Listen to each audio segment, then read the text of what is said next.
So this is one of my favorite of my Ravensburgers. So I call this one Mountain Sunset. This was a puzzle that I bought ahead of World in 2023 to practice on. So actually the first time I ran it, I did it without the image. And here when I'm practicing it, I'm also doing it on a small table without the box.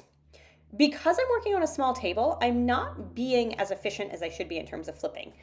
You can see the number of pieces that are still left with their backs up. So I'm not really getting a good overview.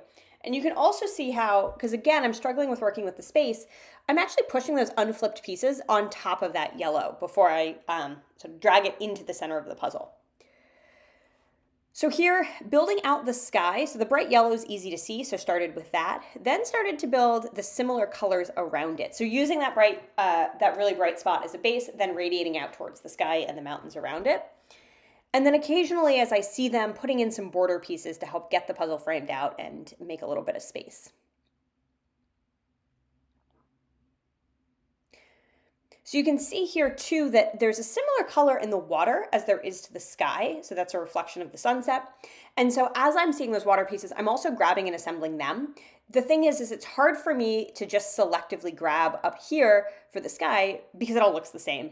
And so now, I'm coming up on about 45 minutes.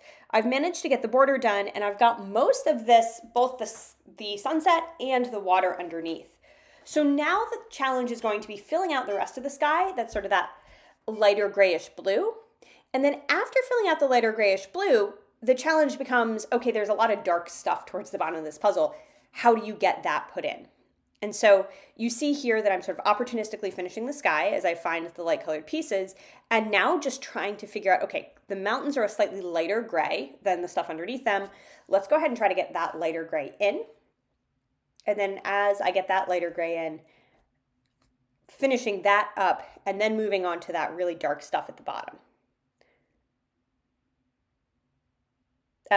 One thing I would tell myself now is look at that left hand. It's not doing very much. And so trying to use two hands for a puzzle like this is actually really helpful.